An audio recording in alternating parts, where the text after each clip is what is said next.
Kaixo, Ainhoa. Arratsaldeon, Ainhoa, ongi etorri. Arratsaldeon. Kaixo, Ainhoa. Bueno, Ainhoa, kaixo. Bueno, kirola hitz egin dugu. Ainhoa, zer da kirola zuretzat? Nei kirolak balore asko eman dizkit bizitzan generalean, azkenean beti kirola zuk esan dezun bezala goi mailakoa disiplina handia behar dezu, eta niri tokatu zitzaidan justu Bartzelonako garaietan entrenadore rusiarrekin, eta bueno, alde batetik balore horiek ez disiplina handiarekin eta presioakin, baina bestetik ere gustoko egiten duela, eta azkenean kirolak ematen du desestres hori, lehen aipatu dezutena, eta arnasketa, bizikletak ematen dizu inguruan ibiltzeko aukera hori, eta balore handiak, ez, nire ustez. Eta zu oso goiz hasi zinen? Gazte, oso gazte. Eta nola izan zen hasiera hori, nola izan da ibilbide hori? Bueno, hasiera batean frenetikoa izan zen, ez? Oso gazterik, goi mailakoan jarri nintzen beraiek bezala entrenatzen, eta objektiboa genuen, Bartzelona 92, han bertan konpititzeko aukerarekin, eta bertan ekarri zizkiguten, urte terdin 2 urte egon ginen garai hortan, 2 entrenadore rusarrak, ez? Errusiarrak. Eta haiek gaur hitz egiten den elikadura aldetikan, entrenamentu aldetikan, eta aldaketa handiak ekarri zizkiguten, eta jaizkitzen ginen 7 inguruan, 7 eta 4 tensioa, pulsoa eta pixua, eta egiten genuen rodilloak, ez? Rodillo ordu erdi bat egiten genuen, eta hor bertan ere, genuen presioa ezin geniala erdi lotan jun, porque alde batetik rodilloan mantendu inbertzera, biltzeko, eta bestetik berak ere errusiarrak entrenadoreak beti demora hartzen zuen, ez? Esprinak egin arazten zigizkiguten, eta bakoitzak bere entrenamentuarekin. Eta alde hortatik, ilusio handi horrekin, Bartzelona korritzeko objektibo horrekin, aleginak egiten zen duen presio guztiarekin, ez? 2 neska ginen, eta igual 10 edo 12 mutil egoten zian. Hori, zuk orain esan dezu ez, emakumea, kirolari profesionala, nola eraman zen duen presio hori? Garai hartan profesionala, Bartzelonako egia da, hor kontratu batzuk izan genitugula, gaur egun ez diala balia handiak egin, baina gure soldata genuen, eta etxetikania hilabete osoa egoten ginen, astebete igual erropak ekarri, amarena, garbitu, eta ostea berriz. Eta gure entrenamentuak pistaldetikan ziren, eta neguan gimnasio eta pixka bat errepidan ibilita, gero finkatzen ginen, bai entrenamentu, egun guztian, eta egun bat izaten genuen jai, ez, igandetan. Eta igande horiek azkeneko urtegan, igande izan barrian astelenetara pasaziguten. Eta, buru belarri, txirrindura ditzan hoxe, Bartzelonako olimpiadak korritzeko intenzio horrekin, ilusio guztiz. Eta presio gehiago zen emakumea izategatik? Bueno, kantitaterik ez dago. Gaur egunen ere, gaia garrantzitsuenako bat, kantitatea dian esketan. Eta orduan, alde hortatikan, ninen goen hasiera batean bakarrik, gero beste lagunkide batekin egon itzan Nuriakin, eta pista aldetikan 2 neska ginen, 10 o 12 mutilen ondoan, ez? Eta orduan, neskaren gaina gazteak, 16, 17, 18 urte, eta balore horiek ez ginen garrantzitsua behar bada, ez? Bai alde batetik gaztea ginelako, esperientzia gutxi genulako, eta gu iruditzen zitzaigun parte hartuko genula, gutxinez esperientzia izateko urrenak etorriko ziren bidearekin, ez? Horrela. Baina esan dezu ez ginen garrantzitsuak hor, beldurra, antxietatea, sentitu zen duen garaietan? Jolinaz, gaur egunean normaltaz jotzen dugu bidaiatzea eta kanpora joatea, baina garaietan ni 15 urtekin Euskadiko selekzioarekin Espainiako txapelketera nijoa Melillara, eta handik bueltan natorla, autobusitik esaten dute, hortxe dakazu aeroportua, eta nik naukan Madrida jun beharra, orduan selekzioarekin ja elkarre biltzen ginalako mundialea juteko. Eta nik inoiz ez duna bioirik hartu ez da olako, eta orduan, gaztea ze eta gaztezasun horrek ematen dizu indarra ez, hortarako, baina ansiedade asko emakume bezala, modalitate guztiak korritu behar genitugun, 3 gaur egunean ja berdintasuna gehiago dator, eta dana irabazi behar genuen mundial batera joateko, ez? Mundial bat korritzera pixka bat esperientzi modun hartzeko, ez? Eta hor, adin horietan nola kudeatzen da beldur hori, antxetate hori? gaur egunean laguntza asko dakau eta informazio asko, ez? Eta garaietan askozaz zailagoa zan, ez? Pentsatzea o psikologo bat behar genula, o dietista bat, edo anemia puntu bat dakazula eta ez zaudela ondo eta etxera egon behar dezula eta etxean igual errekuperatu behar dezula. Horrako gaiak orduan ez ziren existitzen. Ni badakat, juntatzen gehan eskalagun batzuk, ez? Bere garaian ibili ginenak eta arek esateu. Dozenako kaja bat arraltzana hartu, paretara bota, eta osorik ateratzen zienak izango zirala olimpiadetako junginak. Horrek esan nahi zigunez, ematen ziguten egurra, haiek zetozten herrialdetan igual, edo kantitatea handiagoa izango zuten, kirolariak goi mailakoak izateko, ez? Eta guri adibidez egur hori azkenean nesketan, lortu zutena izan zen ez genula partaidetzarik izan neska bezala olimpiadetan. Eta hori kudeatzea, azkenean ez da erresa, hor buru belarri jarrita, ikasketak utzi eta 1000 gauza gehiago azkenean inguru hortan sortu ziranak, ez? Eta, azkenean beste bide bat hartu nuenik eta ez nion aukerarik eman psikologikoki izan dezagun depresio puntu hori, gaur egunean erabiltzen dana.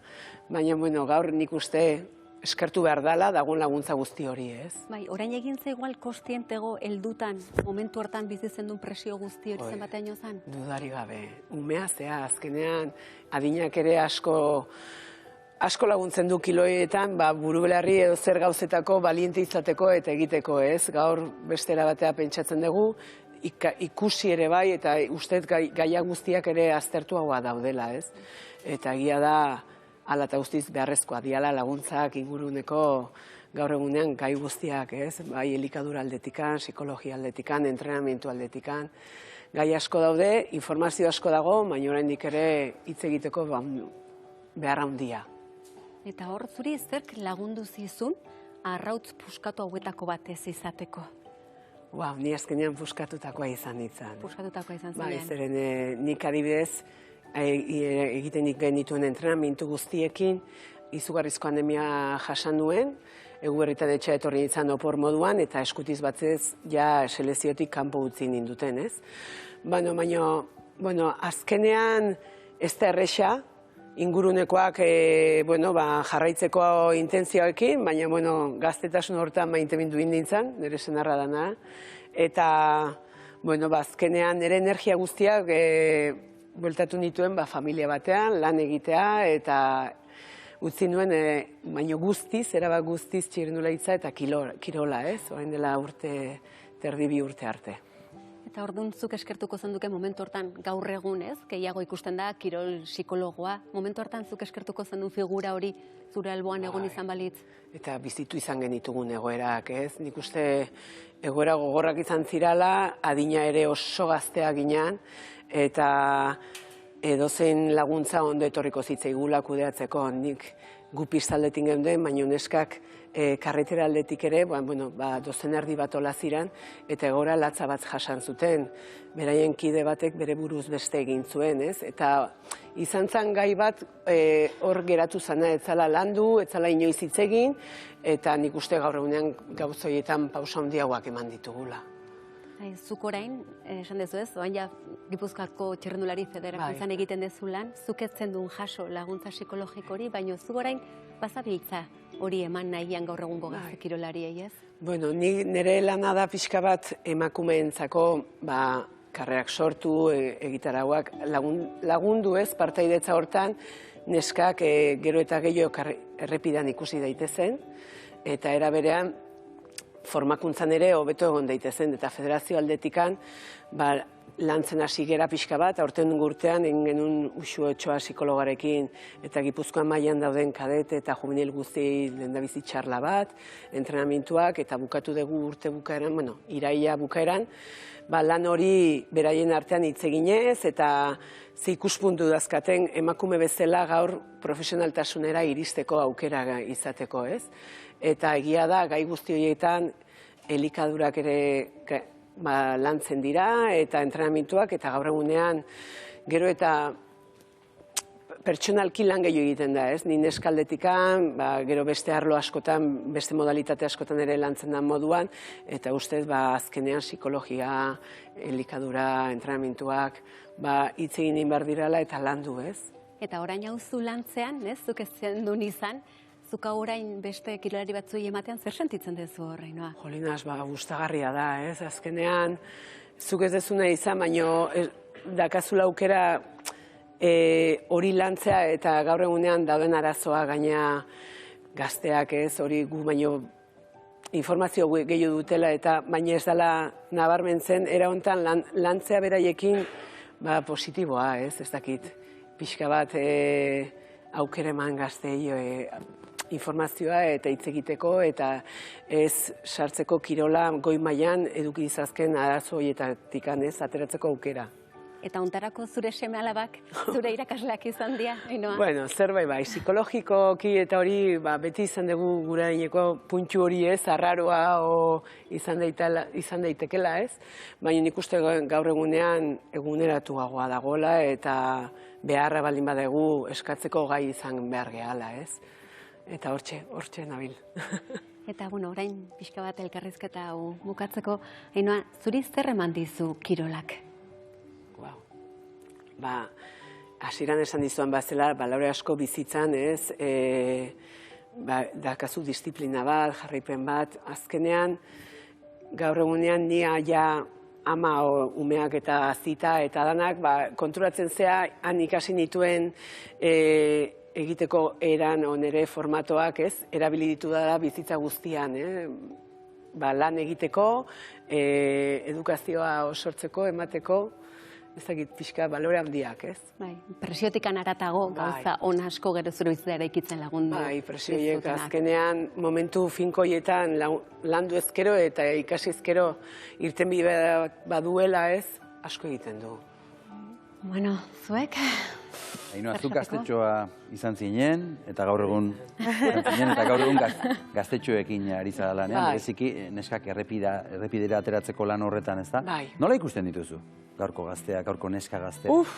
Bueno, pixka denetik gogotxu, oraintxe ere Benjamin eta Leibin infantilin inguruan neska desente apuntatzen dira, gero hor badago adin bat jarraipena izateko zaila izaten dela, ez, ikasketak dirala ez dirala, baina berdintasun egoera horrekin azkenean, iritsi zaitezkela ekipo World Tour batera, profesionalizatera eta hortik bizitzeko aukera urte batzutan, nik uste formato ere aldatzen ari dela eta neska mutilak, gero eta maila politagoa dutela eta lantzen badegu hobeagoa izango dutela, ez?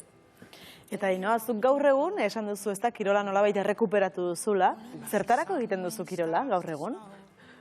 Mantentzeko orain nabil etapa, beste etapa batean, pre-menopausia eta olakoak. Beste korapillo bat horrez. Korapillo bat. Baina, bueno, egia da azkenean, egoera lanean zaudela eta azkeneko egunean momentuan kirol horrek ematen dizun botatzen dezun energia eta lasaitasun horren bila alde batetik eta bestetik zaintzeko kirola egitea ona dela eta osasungarria dela eta edonori ondo etortzen zaiola, ez? Idoia? Ainhoa, nik nahi neuskizu galdetu, ia arro sentitzen zaren, zuk eukidozun bizipen guztizaz, gaur egunin, ze ekarpen etzen zagozan, etorkizunezko neskakirolari honeri? Zaila, nire buruari normalean orain adinarekin gero eta geixio, ez? Eta jakinda zer egiten ari geran, federazio aldetikan azkenean zen lan egin behar dan, ez? Edo zein karrera, edo zein aktibidade sortzeko emakumea mugimenduan, edo karrera txiki bat, ez? Zenbat detaile dituen federazio aldetikan. Eta nire buruarekin, niri egiten duana gustatzen zait, eta orduan horri lotuta, kirola eta emakumea alduan guztian saiatuko naiz eta balore horiek azkenean pixkanakan norberak hartzen ditu, ez? Baina, burubelarri hori hobetzeko eta emakumeak gero eta gure tokia izan dugu zagun besteak bezala xe, ez da? Eta gu oso eskartute. Bai. Idoia, gaurkoa entzun da gero zer erraminta emango izkiguzu kirola gure burua zaintzeko egin dezagon? Bueno, beti aipatu dugu gure osasunez zerbait integrala moduen, ezta? Eta lehenengo errementzi ekarri dutena, apurtxu bate aipatzeko, da plangintza egitea. Batzutan errezaue izeten da alperkerizan erortzie, alegine egin baino. Orduan, saiatu gaitzezan apurtxu baten rutinan sartzen, ezta? Ariketa fisiko apur bat eitzie. Ez daigun geure buru ez zigortu hori ez dugunin betetzen, baina bai rutinan barrun sartu, ezta? Ariketa ez etxeko aitzakizek beti topauko dugu. Eta goguen norberak ipini bidau beti. Eta gogoari itxoiten badiogu, askotan hori ez. Tartean etortzen da. Tartean. Zuretzat, plangintza egitea garrantzitsua da? Bai, azkenean, bai kirolean eta eguneroko erosotasunean ere, nik uste gauza balore bateko plangintza izatea erakargarria dela, ez? Eta nik nahiago dut, ez jakinean ibiltzea baino. Ideia, zein da bigarrena? Eta bigarren erremintziek dauko ze ikusi lehen aipatu dugun autoezagutzaz, ezta? Bakoitzak bere neurrire egin daizela. Bakoitzari zer jatorkon ondo. Igule fizioan abagoiez edo rehabilitaziora bagoiez, ez dakitz okondue apurtu dugulako, eta eurek badakize zelako ariketa motak egin behar dugu zen, ezta?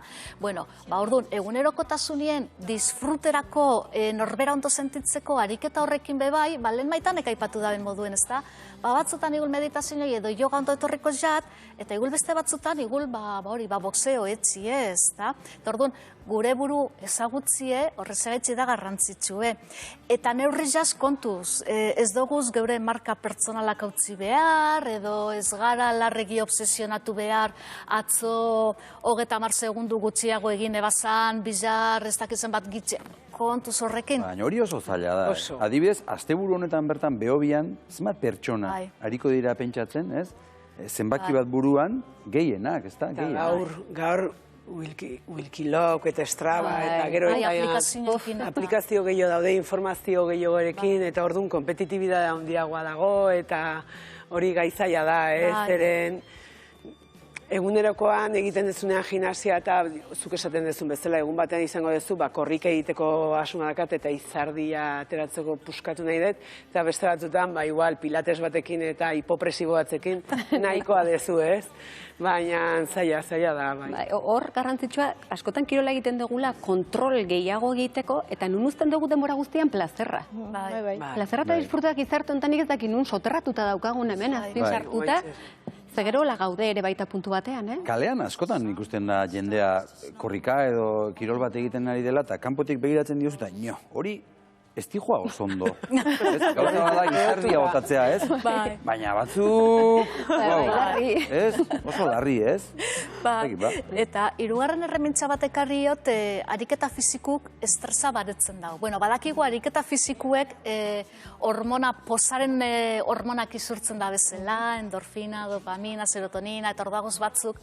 Eta bai egize da estresaute urduri gauzenien ariketa fizikuk etxik horrek lasaitzu etzen gaitzule. Eta barriro nahiot berreskuratu, boxeo, kickboxing eta horre danak, zeigu lazarre bagaoz, horrelako kirol bateaz, gure azarrie botako dugu modu osasungarri jo baten segaitzik. Ez dugu inor minduko, ez dugu geure buruen minduko, eta ez dugu ezer apurtuko, ez da? Bueno, lagako pultza bat apurtzeko gai bagara, entrenatzailea zein berda. Baina bai, gure ondoez emozionalak apur bat baretzeko oso lagungarri da. Bai, kirolakor laguntzen gaitu, netzako garrantzitsua ze da, burutikan gorputzera pasatzera egiten gaitu. Zagu buruan gare mila historikin, eta edozein kirol, edozein maila, boxeoa ibiltza igeri egite, eta izuna, de repente, gorputzera pasatzen eta da, como, bituzte ondo orain ez? Orduan, transkurso hori egitea garrantzitsua da, zemen gelditzen da arriskutsua. Igual, kontzientzize bebai apur bat piztu, momentuku ez da, Joselan dago nire arnazketa, edo, banaitze pasiun jun, zer sentitzen dut, ez da, inkak lurrez apaltzen da benin, edo, martxan nordika, eta nire bezuk zelan dagoz, apur baten norberen gorputzien behatentzio hori pintxie. Eta honeaz batera daukugu, beste erremintza bat ekarri dutena, eta jau, azkenengo da sozializazio. Sozializatu. Batzutan lagunek etzen duguz, jente barriz ezagutzen dugu, eta bateaz geratu banaz, igeriketara juteko, kompromiso hori errezau beteko. Norberak norberen buruaz baino, lagun bateaz geratzen banaz, erreza beteko kompromiso hori. Ainoa, kirola badak lagunak egiteko modu bat? Bai, nik uste baiet. Bueno, gero, ze kirolea aukeratzen dezun ere asko egingo du igeriketan, lehen esan dezun bezala, ez dakit lagun asko egingo dituzun bestuariotan, Hoxe, eta gero kafea ere hartzen da, Baita. Bai, igeriketan aldamenekoarekin hitz egiteko... Nahiko... Gaizki. Bai. Ondo. Tira, ondorioak ateratzen ditugu, horrelako hizketalditxoak egiten ditugunean, azkenekoa zuretzat utziko dugu, Ainoa, eta hasiko gara, zakit, Idoia zu kasi nahi duzu? Bai, nau hasiko naz. Nik geur zango neuko entzun ikusi gure gorputzari kasuen, ze guk baino askoz begeia daki. Eta minen bat daukogunin, edo atzeren hartzeko eskatzen deuskunin, edo korrikan irtetzeko eskatzen deuskunin, zaintzu gaitzezan da hain deitzogun kasu apurtxu bat gorputzari. Naixo ongi? Bai. Banik Idoiak esan duna jasota, Ainoa, zure arrautz puskatuekin gelditzen naiz, nire etzako oso grafikoa izan da gaur hori, eta kirola ez dezagun erabili arrautz puskatu horiek egiteko, baizik eta arrautz horiek hobe zainduak izateko, eta ez dela kirolona kirol txarrak, bakoitzak aurkitu behar ditula bereak, eta gaina momentukoak. Eta kirola ez itxoin gogoa eukitzea, baizik eta hasi egiten gogo hori pizteko. Ze kontran dator. Bai, ze batzutan gogo eukitzi eta denpori eukitzi ganera batez batoz, batzartzeriu. Bai, eta nik helduko diot sozializazioaren ariari, bai bikote batean izan daiteke, askotan hitz egiteko denbora falta zaigu, edo lagunak aspaldi ikusi ez ditugun harreman horiek berreskuratzeko, ibilaldi bat, mendibuelta bat, 45 minutu edo ordu beteko pasio bat, zoragarria dela, batez ere hitz egin daitekelako, ibiltzen ari zaren bitartean, hitz egin daitekelako, noski, igerilekuan ez. Ez da. Bueno, nik esango dute, eta oso B mailan, eta hola zenbakien bila eta joan gabe, pixka praktikatuta nola harritzen gaituen gure gorputzak, ez da? Eta nola hobetzen dugun, eta nola lortzen dugun, pixkat lehenago lortzen ez genituen gauza horiek egitea. Eta horrek berak ere satisfakzioa handia ematen duela. Zu zer moduz, gimnasio artistikoarekin? Oso ongi, divertitu egiten naiz. Fase horretan zaude? Aizu. Hobetze fasean zaude? Hombre, ez erraz jakitetik. Airean piruetak ematen dituzu ja? Xabi, egun baten erakutxiko dizut. Egun baten erakutxiko dizut. Ainoa, zure ondorioarekin amaiteko dugu.